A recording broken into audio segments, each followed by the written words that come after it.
Little roadside maintenance, Mr. Rattray. Say hello to your adoring fans. Oh, adoring. Well, they adore maybe not you, but they adore things. And that's fair. yeah, what are you at? 43. 76 foot-pounds? What? That's more than enough. That'll get you over the fucking Dempster. Right on. All right. Okay. Oil change in the middle. In the middle of the parking lot. I don't think it's a jailable offense. Probably not recommended, but in any case, we got a tin oil pan here that we're gonna change oil into, and then dump the old oil back in the Royal Purple jugs and give it back to Canadian Tire, because they're supposed to take old oil back when it's used. So go through that, and then we're gonna get on the road up to Dawson City, and well, begin again. Okay, later.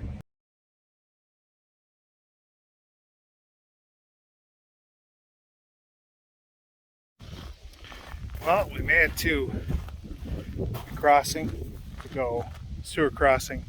We're gonna head to Mayo. This goddamn highway up to Dawson City is like, it's like driving in Lebanon. Beautiful flowers and landmines everywhere. It's just like rough cobblestone the whole way, and it's that all equated, after about 300 or 400 kilometers, that all equated to well, you know,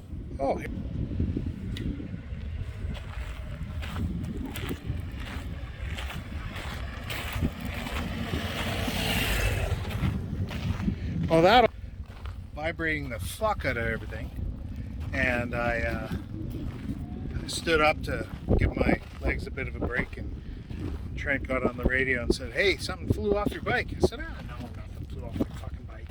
He's like, "Yeah, something flew off the bike." And he goes, "Well, I don't know, man. We should turn around and have a look." I said, "Okay." And then I looked down. Sure enough, my goddamn action camera went for a scoot. And we drove back, and we did find it in pieces, all trashed. The case is obviously toast. So now I know I haven't uploaded much road footage because it's kind of a pain, but there will be no more road footage, no matter what. So that's great. But countryside's nice. It's just interesting that the gold capital of Canada can't fix their roads, but it is what it is. We also talked, like we said in the last one, we talked to a lot of people from all over that there's lots of terrible stories about going up the Dempster, so we might poke our head in it one day just to say we did it, but I don't know that we're going to actually go through and up to the Arctic Circle. I don't know. Maybe that time could be better spent elsewhere. We don't need a broken bike, because that's no fun for anybody. Wind's probably driving you crazy, so I'll keep this a little bit short. But I would like to pan around here, so I'm going to flip to the front camera and let. This is probably amazing to almost everybody. Really middle of nowhere.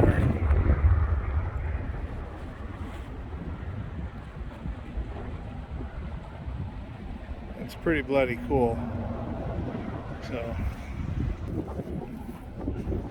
So we're gonna go into Mayo, maybe grab a bite to eat, beer, I don't know, something like that, and then we're off to Dawson City, and hoping for good weather for the rest of our trip. But it sounds like we might get like a couple days of rain, so we'll have to see. And again, that makes these roads even worse.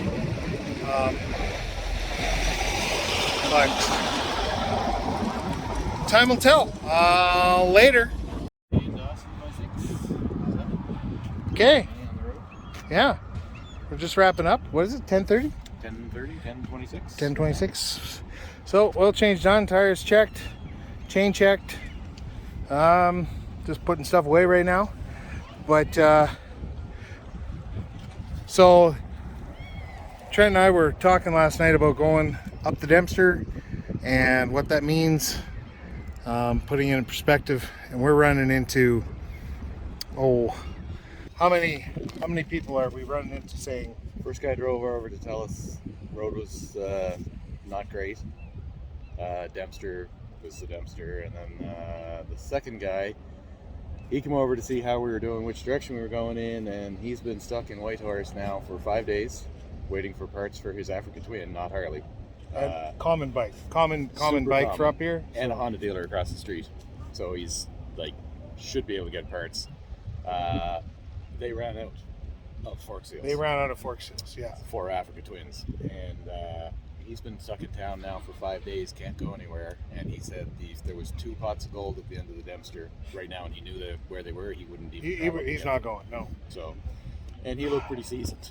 Yeah, yeah. He had the right machine. I'm arguably maybe not the right machine for this. Maybe for the Dempster, but he said it's not even it is the road, but it's shale and just stones that'll just rip the tires open. He said you need the right tires, you need the right everything, and you need a lot of luck, because he said the road is terrible. And weather too. And weather. Like that. But we had a third guy come by and say we got a great window of weather for the Dempster, but he looked like kind of a Yahoo bro. Yeah, He's taking his KTM and just gonna run up for fun. So yeah, and he lives here. So he breaks down. He goes home for supper. I don't know. I'm looking at it going, it doesn't take much for a repair to be $2,000-3,000 up here, and not to mention the time spent in a hotel waiting. At that point, I might just walk away from the bike. And we got 5,000 left to go. Yeah. So yeah. we need to. I don't have 5 days to wait for parts for No. my BMW, of which there is no dealer here. Which is odd, eh? Very strange. Given that, You know what? You probably. I'm sure somebody sells parts for these things up here, but I don't really want. well, to Kawasaki too. The guy said the Yamaha dealer was really good and he'll fix anything, so that's good. But again, I don't know. Stay tuned. I don't know if we're going to risk it or not. We might just shoot up there to tick the box. But we'll see.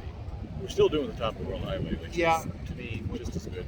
And it sounds like the south side of that loop is quite treacherous too. The guys are saying that they're busting axles, they're busting wheels. I mean, these are Harleys that are trying it, so it's a little different, but it just goes to show that One guy flipped his over with his trailer. One guy flipped his bike over with the trailer he was pulling. So, yeah. Anyways, that's what you do. You talk to other bikers, you find out what's the skinny, and We'll get our own. see what happens. When we get there, but it's looking like maybe an out for me. Yeah, We'll see. we'll see. Okay, later.